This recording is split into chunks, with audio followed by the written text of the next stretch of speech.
കേന്ദ്ര ഗവൺമെൻറ്റിൻ്റെ ഒരു പ്രോട്ടോക്കോളാണ്, അവരുടെ ഒരു രീതിയാണ്. കാരണം നമ്മളിവിടെ നമുക്കിപ്പോൾ ഇവിടെ ഈ ടെസ്റ്റ് ചെയ്യാൻ കഴിയുന്ന ലാബുകളൊക്കെ ഉണ്ട്.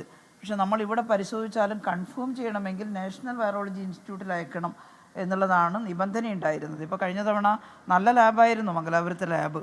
അവിടെയുള്ള വൈറോളജിസ്റ്റുകളൊക്കെ നല്ല സമർത്ഥരായിരുന്നു. അവിടുന്ന് മനസ്സിലായിട്ടും എനിക്കന്ന് പ്രഖ്യാപിക്കാൻ കഴിഞ്ഞില്ല. പിറ്റേന്നാണ് പ്രഖ്യാപിച്ചത്. നിങ്ങൾ മീഡിയക്കാർ ചോദിച്ചപ്പോൾ ഞാൻ പറഞ്ഞു ഒരു കടുപ്പപ്പെട്ടൊരു വൈറസാണ് എന്ന് മനസ്സിലായിട്ടുണ്ട്, പക്ഷേ എന്താണെന്നുള്ളത് നാഷണൽ വൈറോളജി ഇൻസ്റ്റിറ്റ്യൂട്ടിലെ റിസൾട്ട് വന്നിട്ടേ പറയുന്നു. ഒരു രീതിയാണ്, അതിൻ്റെ ഒരു ഗവൺമെൻറ്റിൻ്റെ ഒരു സംവിധാനമാണ്. അപ്പോൾ ഇവിടെ അതൊന്നും ഇല്ലാഞ്ഞിട്ടാണ് ഇവിടെ പ്രഖ്യാപിക്കാത്തത്. അങ്ങനെയൊന്നും കളിയാക്കരുത്. കാരണം നമ്മളൊരു കടുത്ത സാഹചര്യത്തെ നേരിടുമ്പം നമ്മുടെ വീഴ്ചയായിട്ട് എന്താ പറയുക? ഇതെല്ലാം അറിഞ്ഞിട്ടും നിഷ്ക്രിയമായിട്ട് നിന്നെങ്കിൽ നമ്മുടെ വീഴ്ചയാണ്. നമ്മൾ നടത്തിയ ഇടപെടലുകൾ അത് അംഗീകരിക്കണ്ടേ? അത് ലോകം അംഗീകരിച്ചിട്ടുണ്ട്, പക്ഷേ ഇവിടെ അംഗീകരിക്കാൻ പ്രയാസമായിരുന്നു. അതെ, എന്നെ ഒരുപാട് കളിയാക്കി, നിപ്പ റാണി എന്നൊക്കെ പറഞ്ഞിട്ട് കളിയാക്കിയിരുന്നു. പക്ഷേ ഞാനതൊന്നും സീരിയസ് ആയിട്ട് എടുക്കുന്നില്ല. കാരണം അന്ന് നല്ലൊരു ടീം വർക്ക് ഉണ്ടാക്കാനും അന്ന് നമ്മളുണ്ടാക്കിയ പ്രോട്ടോക്കോൾ, അതിൻ്റെ ഓപ്പറേറ്റിംഗ് പ്രൊസീജിയർ, അതൊക്കെയാണ് ഇന്നും നമ്മൾ ആശ്രയിക്കുന്നത്. അത് അറിവുള്ള എല്ലാവരും അംഗീകരിച്ചിട്ടുണ്ട്. അത് ശാസ്ത്രജ്ഞന്മാരും അതുപോലെ തന്നെ മറ്റ് രാജ്യങ്ങളും ഒക്കെ അംഗീകരിച്ചിട്ടുണ്ട്. അത് നമ്മൾ അംഗീകാരത്തിന് വേണ്ടിയല്ല ചെയ്തത്, നമ്മൾ രക്ഷപ്പെടാൻ വേണ്ടി നമ്മുടെ കർത്തവ്യം നിർവഹിച്ചതാണ്.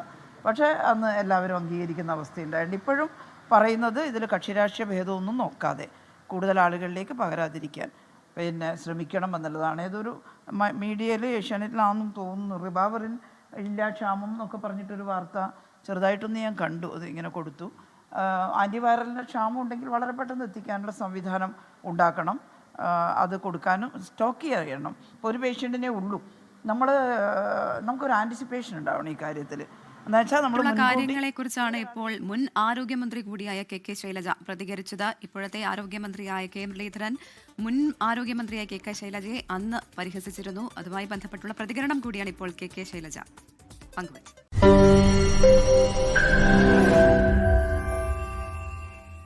ലോകത്തെവിടെയായാലും ഏത് സമയത്തും 24 വാർത്തകളും ഓഗ്മെന്റഡ് റിയാലിറ്റി പാക്കേജുകളും എക്സ്പ്ലെയിനറുകളും വിശദമായി കാണാൻ ഞങ്ങളുടെ യൂട്യൂബ് ചാനൽ നിങ്ങൾക്ക് സബ്സ്ക്രൈബ് ചെയ്യാം.